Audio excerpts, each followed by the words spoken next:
Huwallahu alladzi la ilaha illa hu al-malikul quddus. Bismillahirrahmanirrahim. Assalamualaikum warahmatullahi wabarakatuh. Alhamdulillahilladzi arsala rasulahu bil huda wa dinil haq liyudhhirahu 'alad dini kulli wa kafa billahi syahida. Asyhadu an la ilaha illallah wa asyhadu anna Muhammadan abduhu wa rasuluh. Allahumma sholli ala sayyidina Muhammad wa ala ali sayyidina Muhammad kama sholaita ala sayyidina Ibrahim wa ala ali sayyidina Ibrahim fil alamin innaka Hamidum Majid. Faqala Allah ta'ala fil Qur'anil Karim, a'udzu billahi minasy syaithanir rajim. Wal 'asr innal insana lafi khusr innal ladzina amanu wa 'amilus solihati wa tawasaw bil haqqi wa tawasaw bis sabr. Amma ba'd. Alhamdulillah para jamaah yang dirahmati Allah. Terima kasih pada Bapak Ketua DKM beserta jajaran. Terima kasih juga para jamaah, para ustadz, para kiai, para ulama yang saya cintai karena Allah Subhanahu wa taala. Ketemu lagi dengan saya terakhir udah lama juga Pak Haji ya. Gak terasa tahu-tahu udah Muharram, udah tahun baru. Ya, semoga amal kita di tahun sebelumnya diterima oleh Allah Subhanahu wa taala. Amin ya Allah ya rabbal alamin. Para jemaah yang dirahmati Allah. Ya, kalau berbicara tahun waktu ya, yang mana itu memang terus berjalan, ya, tinggal menunggu ya waktu yang ditetapkan oleh Allah Subhanahu wa taala pada diri kita, ya kan gitu ya. Nah, ini Muharram masuk tahun baru. Ada doa yang sekiranya suka dibacakan oleh para sahabat di saat masuk tahun baru. Sahabat itu doanya, Allahumma dakhilhu alaina. Ya Allah, masukkanlah kami ke dalamnya, ke dalam tahun baru ini, tahun baru Islam. Wabil amni, dengan rasa aman. Wabil imani, dengan keimanan. Nah, karena penting doa ini, walaupun simpel tapi penting. Iman, apalagi berbicara iman. Ya. Kita bisa lihat bahwa realitas ya, khususnya masyarakat Indonesia, Islam Indonesia itu mungkin kalau kita di perkotaan ya jarang lah, tapi kalau yang di pelosok para jamaah, hari kemarin Islam, kemudian besoknya atau hari ini keluar lagi tuh ada kejadian gitu. Kemudian wabil imani, wabis salamati, dengan rasa selamat, keselamatan. Nah, selamat ini juga penting ya. Karena kita ya dengan kondisi sekarang gitu, insya Allah kalau Indonesia aman. Saya punya saudara atau sepupu itu tinggal di Qatar. Ya kan kita tahu ya kondisi Timur Tengah saat ini. Lagi antar anaknya sekolah gitu, renang, itu bunyi itu rudal, wah, kaget, wah, berhamburan gitu, panik. Nah, hal seperti itu kan ya pastinya berpikir, wah udah kacau ini, takut terjadi apa-apa ini. Akhirnya berhamburan, panik segala macam. Kalau di sini ya nggak terjadi ya, berjamaah ya, aman ya, insya Allah ya. Dulu tuh tahun berapa tuh, tahun 80-an, dengar cerita nggak yang Cilandak? Nah, saya dulu kan tinggal di Pasar Minggu. Wah, pas Cilandak itunya lepas ya, tung. Kemana-mana itu Pak. Nah, bapak teman saya, nah itu meninggal pas kejadian itu, masuk ke rumahnya. Ya nggak tahu-tahu ya, selamatan. Wabil salamati wabil islami, ya dengan keislaman, waridwanallahi fi rahman, ya, dan keberkahan atau keridoan dengan diberikan keridoan oleh Allah Subhanahu wa taala. Nah, ini juga penting. Ini doa yang simple, namun ini mencakupi aspek kehidupan aktivitas kita keseharian gitu. Bisa apa saja. Maka dari itu ya kita berdoa semoga 1447 Hijriah ini ya kita diberi rasa aman, ya, kemudian diberikan iman, ya, yang kokoh, kemudian diberi rasa keselamatan, Islam yang kuat, ya, dan yang penting adalah Allah ridho, ya, atas segala aktivitas kita. Para jamaah yang dirahmati Allah Subhanahu wa taala, jadi Muharram ini momen Muharram ini hijrah. Kalau momen Muharram apa yang ada di benak para jamaah? Apa Pak? Ada yang saya jawab Pak? Muharram, apa yang ada di benak Bapak? Puasa Muharram, ya, 10 Muharram, ya, 9, 10 Muharram. Nah itu tuh harus dipersiapkan tuh Pak, para jamaah. Ya. Puasa 10-nya itu kebiasaan orang Yahudi. Nah, kemudian Rasulullah ingin, ya, menyelisihi atau membedakan dengan orang Yahudi, berpuasa di tanggal 9 Muharram. Ya. Nah, ini para jamaah dipersiapkan. Kemudian yang tak kalah penting adalah penetapan awal Muharram itu ditetapkan di masa Khalifah Umar bin Khattab, ya. Nah, di masa Amirul Mukminin Umar bin Khattab berkumpul dengan para sahabat tuh. Ini penetapan awal tanggal Muharram itu momentum apa nih kita ambil, peristiwa apa. Kemudian para sahabat banyak yang berpendapat, gimana kalau momentumnya lahirnya Rasulullah SAW, Rabiul Awal, nah itu. Kemudian bagaimana kalau misalkan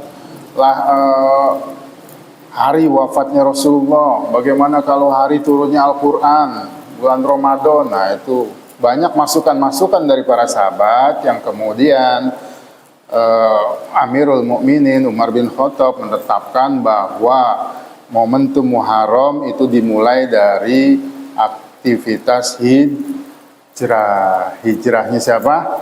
Hijrahnya Rasulullah Shallallahu Alaihi Wasallam dari kota Mekah ke kota Madinah. Jadi kalau kita lihat ya peristiwa di Mekah, bagaimana Rasulullah Shallallahu Alaihi Wasallam berdakwah, ya, mengajak orang untuk Islam, masuk Islam, meminta kekuatan-kekuatan untuk memberikan berbaiat kepada Rasulullah SAW dengan mendengar dan taat itu.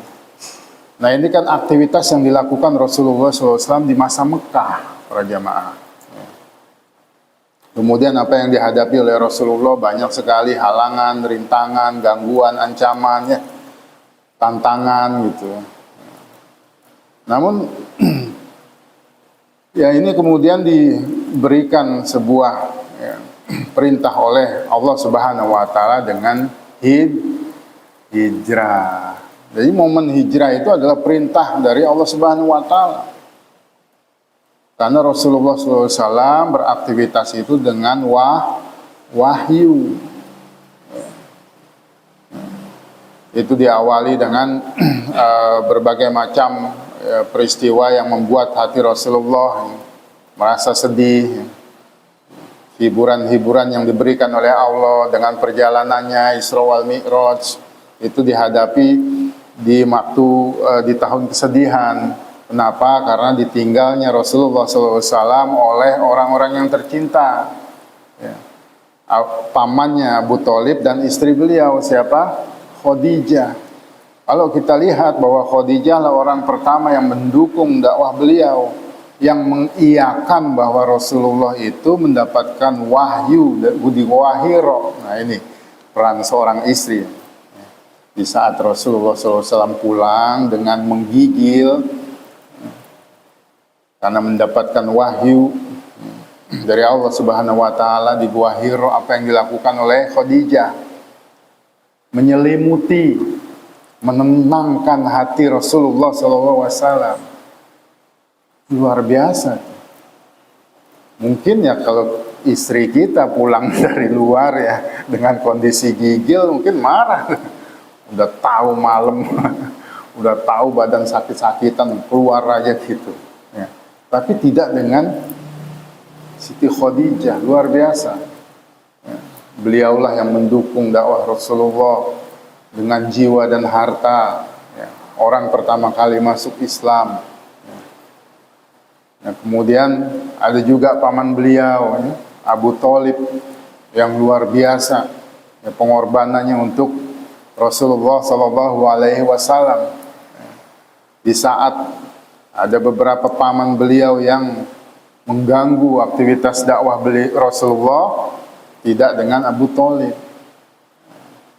Nah, di saat itu kemudian Allah memanggil mereka, menetapkan ajal mereka. Betapa jatuhnya ya, hati Rasulullah, sedih. Namun datanglah peristiwa Isra wal Mi'raj, ya, menjalankan Rasulullah perjalanan dengan satu malam. Itu menjadikan Rasulullah semangat lagi gitu. Nah, setelah itu dakwah beliau tetap beliau lakukan, malah lebih kenceng. Nah, gitu. Mengajak orang masuk Islam, mengajak orang untuk mendukung dakwah Rasulullah SAW. Namun apa yang didapatkan oleh Rasulullah, ya kita bisa lihat di sirah. Di Taif mendapatkan begitu perlakuan sampai berdarah-darah. Namun dengan demikian pun Rasulullah masih sabar gitu. Ditawarkan oleh malaikat untuk membalikan bukit tersebut kepada orang-orang yang memperlakukan Rasulullah SAW dengan jahat. Rasulullah menahan diri, berharap ada keturunan dari mereka yang beriman. Luar biasa. Nah, kemudian Allah Subhanahu wa ta'ala menghibur beliau ya, dengan datangnya ya, orang dari Yasrib untuk berbaiat Aqobah kepada Rasulullah SAW, meminta agar ada utusan datang ke kota Yasrib dalam rangka mengajarkan Islam. Kemudian diutuslah siapa? Sahabat Mus'ab bin Umair mengajarkan, mendakwahkan Islam di kota Yasrib. Dengan waktu 1 tahun, tidak ada satu pintu di kota Yasrib yang tidak membicarakan Islam. Kemudian setahun kemudian di momentum haji datanglah lagi ya, orang-orang Yasrib untuk berbaiat Aqobah kedua kepada Rasulullah Sallallahu Alaihi Wasallam.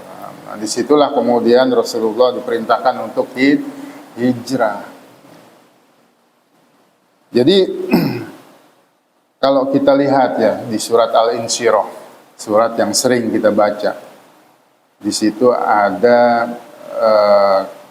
ayat fa inna ma'al usri usron, fa inna ma'al usri yusron. Ya. Sesungguhnya ya, bersama kesulitan ada kemudahan. Ya. Syekh bin Khalil Abu Rostah ya, di saat menyampaikan ayat tersebut, beliau berkata bahwa ayat fa inna ma'al usri yusron itu kalau kita lihat di kata al usri dan yusron, al usri itu ada alif lam mim, itu menandakan isim ma'rifat yang artinya, yang maknanya adalah ya spesifik, Jadi kalau kita lihat al-usri itu kesulitan yang spesifik para jemaah. Khusus kesulitannya apa gitu. Nah kemudian yusron, ya ini isim nakhiroh, itu tidak spesifik, lawan dari spesifik. Jadi kemudahannya itu yang berlipat ganda, yang berulang-ulang gitu. Nah kemudian sebelumnya ada ma'a. Ma'a ini maknanya ma'iyah, kebersamaan. Jadi kebersamaan bersama kesulitan ada kemudahan para jemaah. Bukan setelah. Nah kalau setelah itu tingkatan artinya. Sulit dulu, nggak tahu sampai kapan, baru mudah. Di dalam ayat tersebut dikatakan fa inna ma'al usri yusra. Jadi sesungguhnya bersama kesulitan ada kemudahan. Diulang 2 kali, inna ma'al usri yusra. Sesungguhnya bersama kesulitan ada kemudahan. Nah inilah yang didapatkan oleh Rasulullah SAW ya, di saat Rasulullah kesulitan dalam berdakwah. Ya. Kemudian ada kemudahan, ditawarkan oleh malaikat untuk dibalikan bukit. Ya.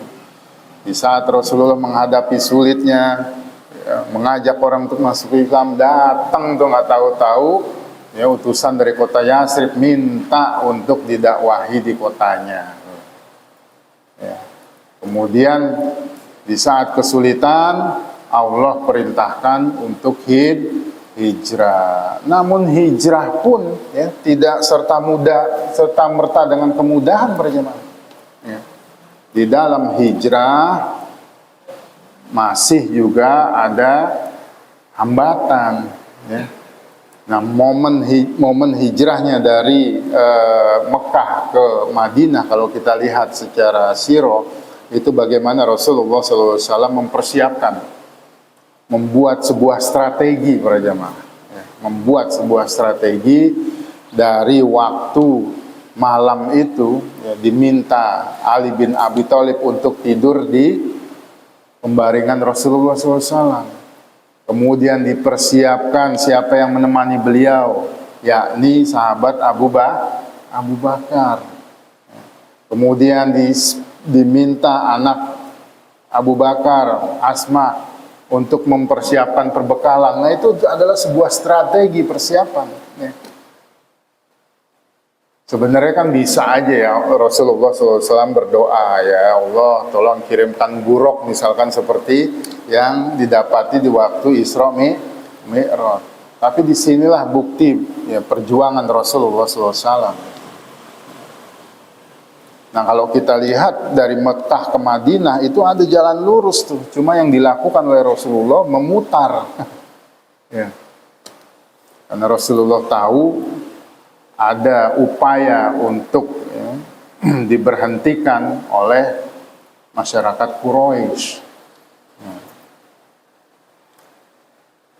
Nah, jadi aktivitas hijrah pun ya itu adalah perintah Allah Subhanahu wa taala, itu juga harus diperjuangkan perjuangan.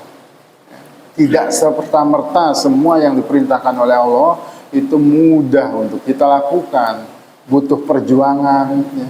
Bagaimana kalau kita lihat haji ya, perintah Allah Subhanahu wa taala bagi yang mampu.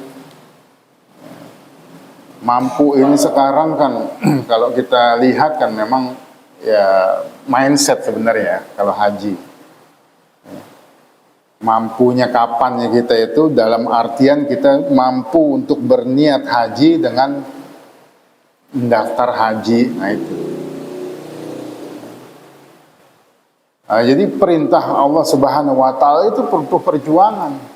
Ya, sholat katakanlah ya. Ya itu perjuangan, jalan ke rumah. Ya, kondisi hujan, kemudian mempersiapkan ya, pakaian dari rumah, ada sarung, ada baju pakaian yang bagus yang dicintai oleh Allah Subhanahu wa taala. Perjuangan-perjuangan seperti itulah ya dalam rangka pembuktian diri kita ya bahwa kita memang betul-betul ingin mengharapkan ridho Allah Subhanahu wa taala para jamaah. Jamaah yang dirahmati Allah Subhanahu wa taala, itu pun belum selesai ya. Bagaimana Rasulullah ya, mempersiapkan perjalanan ya.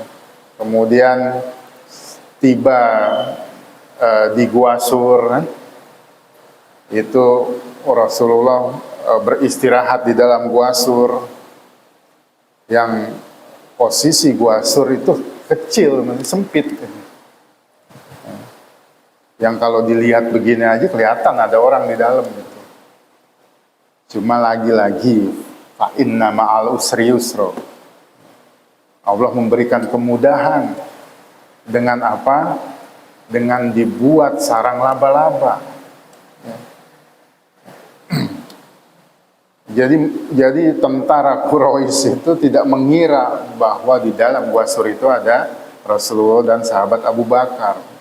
Hanya dengan sarang laba-laba para jamaah, yang tidak ada kekuatan apapun. Nah, disinilah dimana Abu Bakar ya, bersedih, ya, dikuatkan oleh Rasulullah SAW. Tahzan, innallaha ma'ana. Jangan bersedih, ya, sesungguhnya Allah bersama kita. Nah, tahzan, jangan bersedih itu adalah bentuk, ya, bentuk apa istilahnya, penguatan diri para jamaah. Bentuk ujian, penguatan agar diri kita itu betul-betul istiqomah. Nah, para jamaah yang dirahmati Allah, kemudian ya Allah selamatkan ya Rasulullah SAW dan sahabat Abu Bakar melewati halangan, rintangan, gangguan, ancaman ya, yang dilakukan oleh masyarakat Quraisy. Tiba di kota Yatsrib, kota Madinah.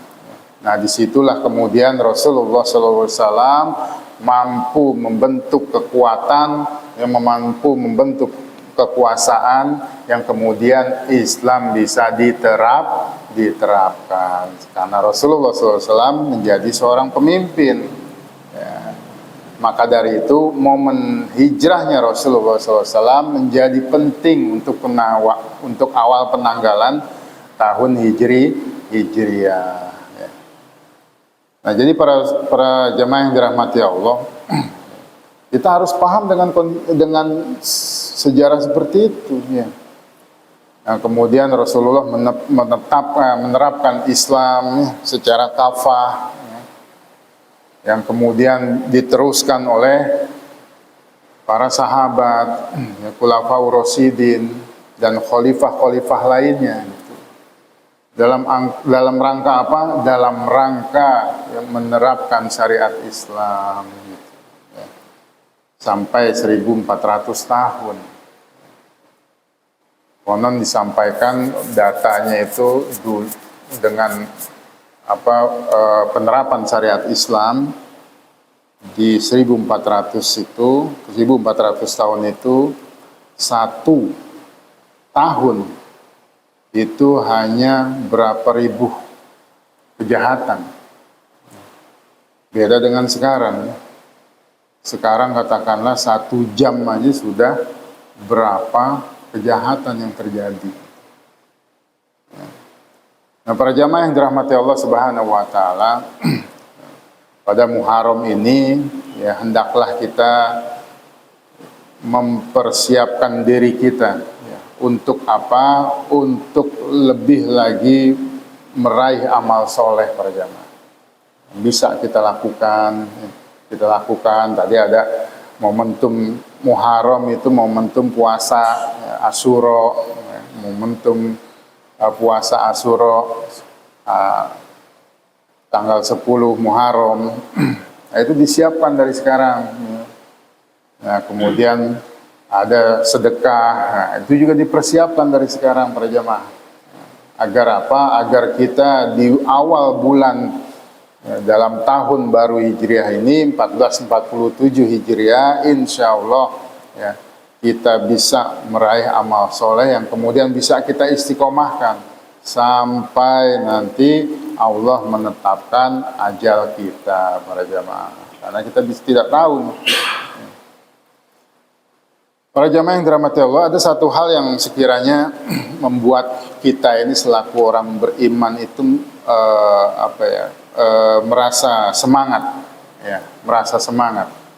Apa? Dalam rangka ya meraih amal soleh dan juga penggugur dosa. Nah, pernah saya sampaikan bahwa indahnya Islam itu, selain di saat kita mengerjakan suatu amal soleh itu bernilai ibadah, ya, bernilai pahala, juga ada aktivitas yang bernilai penggugur dosa. Nah, ya. Jadi sudahlah pahalanya bertambah, dosanya berkurang nih. Nah, jadi peluang untuk masuk surga insya Allah lebih besar. Ya karena kita juga belum tidak tahu apakah pahala amal soleh kita itu bisa diterima yang kemudian bisa menjadi sebuah pahala atau tidak. Namun ya penggugur dosanya itu pasti adanya. Seperti yang disampaikan oleh Nabi Shallallahu Alaihi Wasallam melalui Abu Hurairah, qala Rasulullah Shallallahu Alaihi Wasallam, as-sholatu khomsah, sholat 5 waktu. Nah, sholat 5 waktu. Kemudian al-jum'atu ila jum'at, Jumat yang kemarin ke Jumat yang sekarang. Ar-Ramadhanu ila Ramadhani, Ramadan tahun lalu ke Ramadan yang sekarang, maka farotin bainahu, akan menjadi kafarot, penggugur dosa di antara keduanya para jamaah. Wah, luar biasa tuh. Ada sholat 5 waktu, aktivitas harian. Ya. Maka dari itu, sholat 5 waktu ini menjadi penting para jamaah. Dan ternyata mungkin buat kita ya mudah sholat 5 waktu. Namun secara data 30% orang Indonesia yang hanya melakukan sholat para jamaah. 30%. Ternyata masih banyak orang di luaran yang tidak sholat. Muslim. Ya. Maka dari itu ya kita jaga keluarga kita, ya saudara-saudara kita. Untuk poin pertama ini, sholat 5 waktunya dikerjakan. Makanya nggak heran kenapa orang-orang terdahulu tuh, orang tua terdahulu, kalau anak-anaknya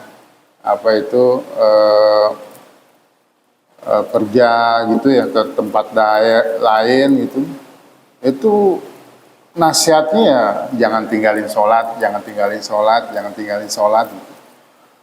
Karena memang menjadi penting sholat itu para jamaah. Ini yang membedakan orang kafir dengan orang beriman, orang Islam dengan orang kafir, dengan sholatnya.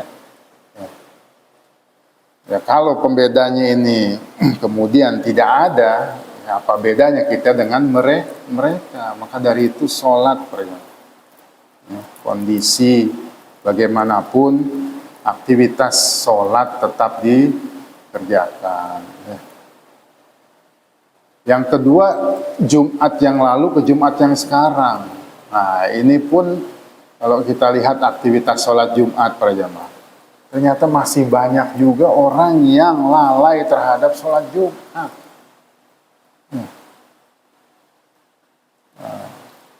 Kemudian sholat Jumat, ibadah mingguan. Tadi harian, sekarang mingguan. Nah, kemudian ibadah tahunan. Ar-Ramadhanu ila Ramadhani, dari Ramadan tahun lalu ke Ramadan tahun sekarang. Itu akan menjadi kafarotin bainahu, kafarot di antara keduanya. Ramadan. Makanya nggak heran kenapa para ulama ya berdoa di akhir Ramadan agar dipertemukan lagi kepada Ramadan tahun berikutnya. Karena berjalannya waktu tersebut itu akan menjadi kafarat dosa. Ya. Oh, baik, misalkan amal soleh nggak ada nih, ya. Maksudnya belum tentu diterima, berarti mandek gitu ya. Tapi dosa yang banyak itu kafarat tuh dengan kita melakukan yang tadi itu. Nah, ya sama aja, insya Allah akan lebih besar timbangan pahalanya. Ya. Cuma dalam hadis itu cuma ada syaratnya. Kalimat berikutnya, idatstuni batil kabair, selama tidak melakukan dosa-dosa besar. Nah, kuncinya ya itu kita lakukan, dosa besarnya kita tidak lakukan. Ya, apa dosa besar? Ya kita sama-sama tahu ya, dosa-dosa besar, zina, membunuh, ya, riba dosa besar para jamaah. Nah oleh karena itu harus kita kuatkan nih pemahaman kita terkait riba. Ya. Jadi dalam fikih ekonomi yaitu riba itu banyak jenisnya. Enggak cuma sekedar kita minjem kepada orang, kemudian orang itu menetapkan gantinya lebih. Enggak hanya sekedar itu, ya. Semacam riba itu banyak. Nah inilah yang kita dituntut untuk paham melalui apa? Melalui tolabul ilmi. Alhamdulillah ya, insya Allah tolabul ilmi yang musola al-mukhlisin lakukan setiap pekan ya, mendapatkan keridhaan dari Allah Subhanahu wa taala dan mampu menjadikan diri kita ini orang-orang yang soleh. Nah, gitu. Riba sangat bahaya karena dosa sekecil-kecilnya dosa riba itu seperti menzinahi ibu sendiri. Ya Allah, kurang bejat apalagi itu ya, menzinahi ibu sendiri para jamaah. Insyaallah. Nah, jadi selama tidak mengerjakan dosa-dosa besar, insya Allah kafarat dosa itu akan kita dapatkan. Nah, ya mungkin itu saja ya, sambil menunggu waktu masuk Isya, kurang lebih ada 10 menit lagi ya. Silahkan para jamaah jika ada hal yang ingin ditanyakan, ya sama-sama kita dalam rangka watawasobil haq, watawasobil shob. Ya pastinya harapannya adalah agar kita ingin hidup kita itu berkah dengan bertambahnya amal soleh, ya. Kemudian menjadi bertambah ketakwaan kita, gitu, ya. Mungkin itu Pak Haji yang bisa saya sampaikan. Silahkan jika ada hal yang ingin ditambahkan mungkin ya, atau ditanyakan silakan. Nah jadi para jamaah yang dirahmati Allah, ya kaitannya adalah ya kita dalam rangka mempersiapkan diri ya. Karena tidak tahu kapan waktu kita dipanggil oleh Allah Subhanahu wa taala. Jangan sampai para jamaah beranggapan karena waktu itu masih lama gitu. Ya, jangan sampai beranggapan waktu ajal itu masih lama para jamaah.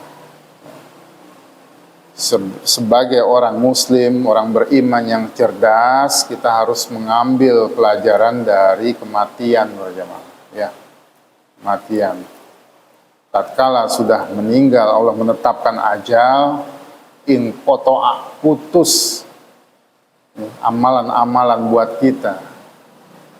Ya, amalan-amalan yang bisa kita lakukan putus. Ya.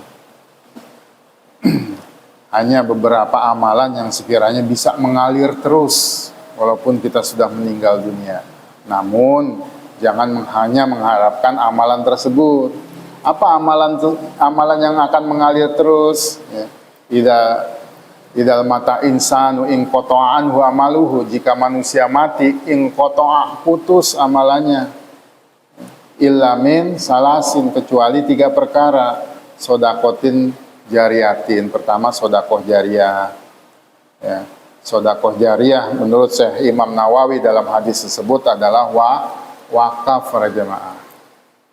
Nah, kalau misalkan selama hidup kita pernah berwakaf, nah, kemudian wakafnya itu dimanfaatkan oleh umat, nah itu akan mengalir terus pahala kita, pahalanya untuk kita, walaupun kita sudah meninggal dunia sampai hari kiamat.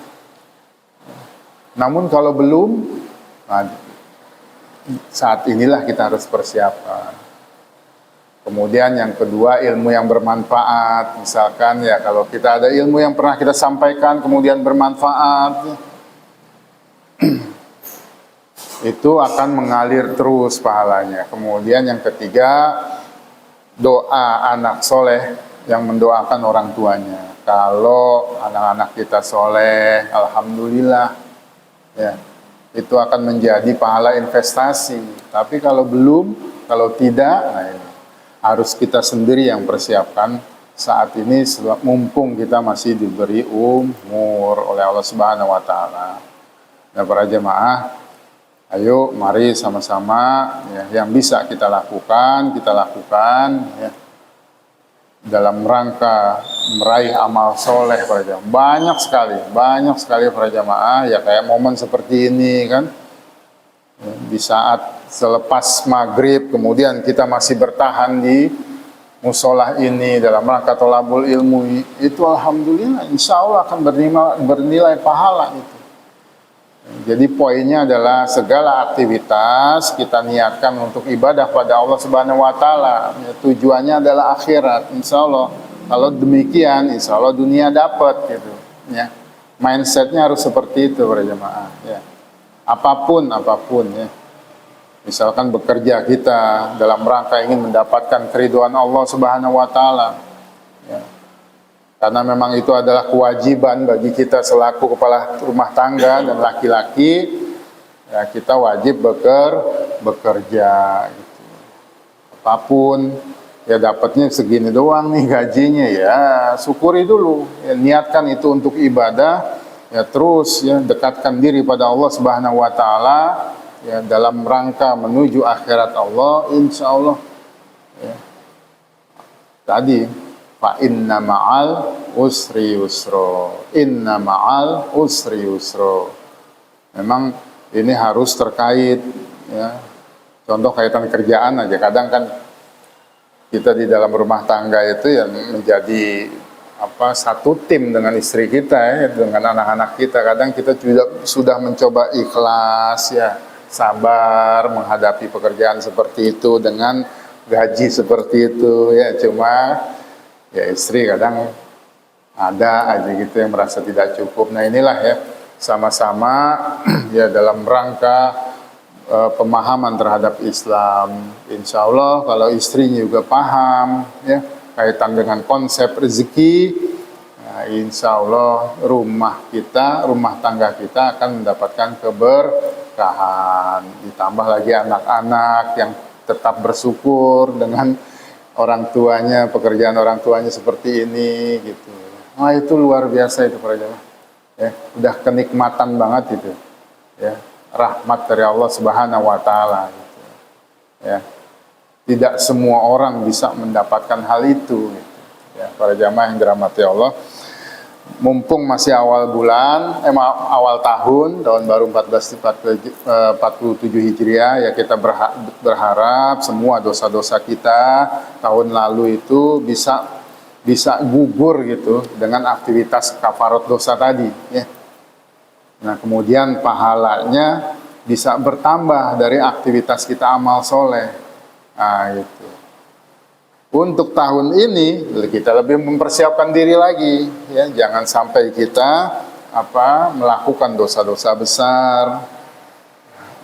Dengan demikian insya Allah ya sholat 5 waktu kita, Jumat yang lalu ke Jumat yang sekarang, Ramadan tahun lalu ke Ramadan tahun ini, atau Ramadan tahun depan ke Ramadan tahun depannya lagi, itu menjadi kafarat dosa insya Allah para jamaah. Ada para jamaah yang mau ingin disampaikan?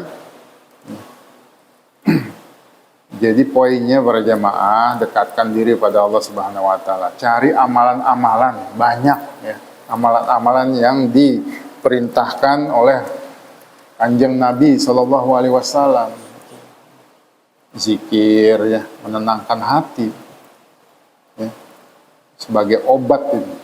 Wa nunazzilu minal Qur'an ma huwa syifa'u wa rahmatu. Ya, surat Al-Isra. Tidak aku turunkan Al-Qur'an Aku turunkan Al-Quran ini sebagai apa? Asy-syifa. Apa itu? Obat. Obat itu adalah penyembuh. Apalagi yang tetapan Allah Subhanahu wa taala ya, melebihi dari dokter. Al-Quran para jamaah obat itu, yakin. Maka dari itu memahami ayat tersebut, gunakan dengan akidah keimanan ya. Obat apa aja? Obat fisik, penyakit fisik maupun penyakit batin ya. Kita mungkin sering mendengar lah ya, kisah-kisah orang yang sudah divonis oleh dokter, kemudian mencari jalan dekat dengan Allah, dengan Al-Quran, tahu-tahu periksa lagi sembuh. Ya. Nah itu penyakit-penyakit yang memang Allah sembuhkan. Hanya Allah yang memberikan penyakit dan memberikan obatnya, penawarnya para jemaah. Ma huwa syifa'u wa rahmatu, syifa obat. Nah obat-obat hati, nah itu yang terkadang susah kita kendalikan. Yakinlah, ingat bahwa Al-Quran itu penyembuh. Yang susah kan memang hati ya, hati was-was, cemas gitu kan.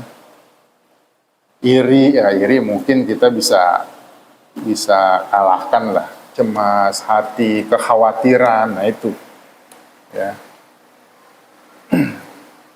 Itu akan sembuh hanya dengan Al-Quran. Melalui apa? Ya melalui Al-Quran, zikir, ya, baca Al-Quran.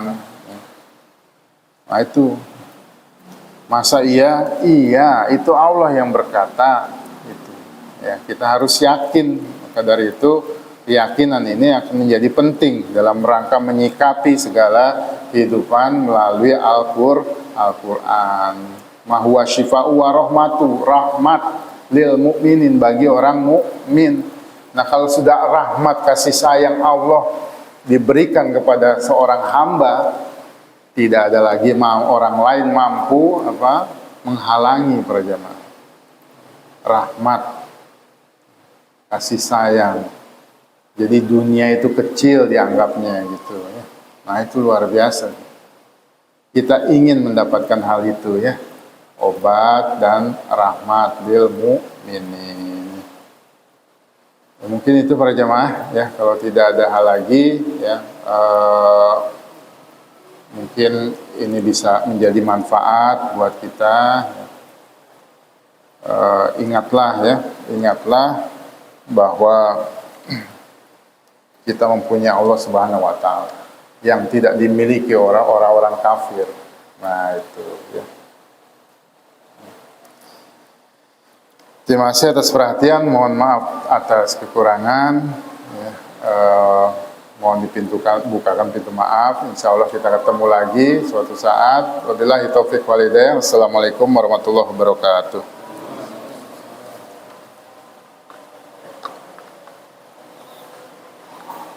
Terima kasih.